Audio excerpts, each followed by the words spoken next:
একটু এই তরকারি রাখুন আয়। তো চলো, আমাদের তো পুজো একদম কমপ্লিট হয়ে গেছে। মারা কিছু প্রসাদ খেয়েছে আর অর্ধেক সবাই মিলে প্রসাদ খাওয়া হয়েছে।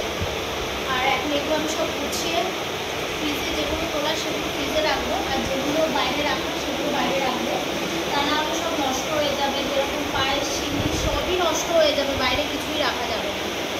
তো এগুলো সব গুছিয়ে গাছিয়ে তুলে এখানটা পরিষ্কার করে পুরোটা স্বয়ং দেবো, দিয়ে একটু ধুয়ে গেছো ধুয়ে আনো,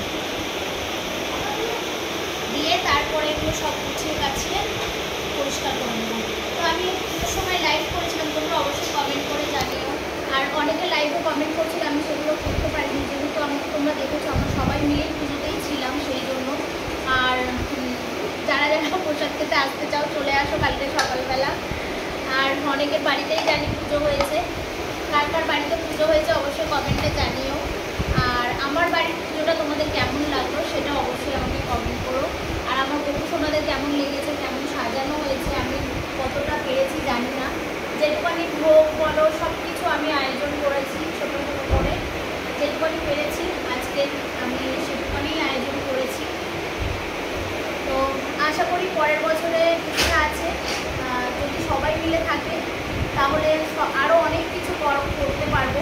একার পক্ষে সম্ভব নয়, দিদিও ওপরে পুজো করে, মা এখানে জোগাড় করেছে, ওপরে জোগাড় করেছে, সব জায়গায় করে সবাই মিলে পুজো হয়েছে। তো সেই কারণে তো আমার বড় বৌদি আরও সবাই আসলে তাহলে আরও একটু সুন্দর করে গুছানো যেত। তো আমার মেয়ে সব থেকে বড় হেল্প করেছে, তোমাদের দাদাভাই তো করেইছে, সবাই হেল্প করেছে। সত্যি কথা বলতে একার পক্ষে কোনো পুজো করা সম্ভব নয়। তো আমার মনে হয় সবাই মিলেমিশে পুজোটা করলে সব থেকে বেশি ভালো হয়। তো চলো, ব্লগটা কেমন লাগলো অবশ্যই কমেন্ট করে জানাবে। এই ব্লগটা আমি তোমাদের সঙ্গে সকালবেলা শেয়ার করবো।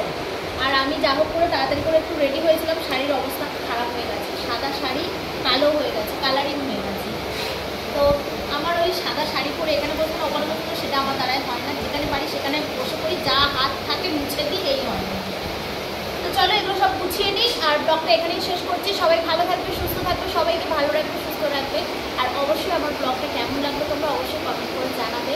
আর যারা আমার ফেসবুক পেজে দেখছো তারাও অবশ্যই কমেন্ট করে জানিও। আর পেজটাকে আমার ফলো করে দিও আর একটা লাইক দিয়ে দিও, সবার মধ্যে ব্লগটা শেয়ার করে দিও। তো চলো সবাই মিলে ভালো থেকো আর সবাইকে শুভ জন্মাষ্টমী। আশা করি সবাই খুব ভালো কাটিয়েছো, আমরা সত্যি খুব ভালো কাটিয়েছি, আমরা আরও ভালো কাটিয়েছি, আমার মেয়ে আরও ভালো কাটিয়েছে, নতুন গপু এসছে সেই জন্য। তোমাদেরকে গপুকে আগের ব্লগ আমি তোমাদের সঙ্গে শেয়ার করেছি পুজোর যখন বাজার করতে গেছি কেনাকাটার সময়। তো এর আগের ব্লগও শেয়ার করেছি, পুজোর ব্লগও শেয়ার করবো, সব কিছু তোমাদের সঙ্গে তুলে ধরেছি ছোটো ছোটো করে। সব কিছুর মধ্যে বুঝতেই পারছো ক্যামেরা করাটা সম্ভব হয় না। তো যাই হোক, চলো আজকের মতন টাটা, গুড নাইট, সবাই ভালো থাকবে, সুস্থ থাকবে, টাটা, সবাই ভালো।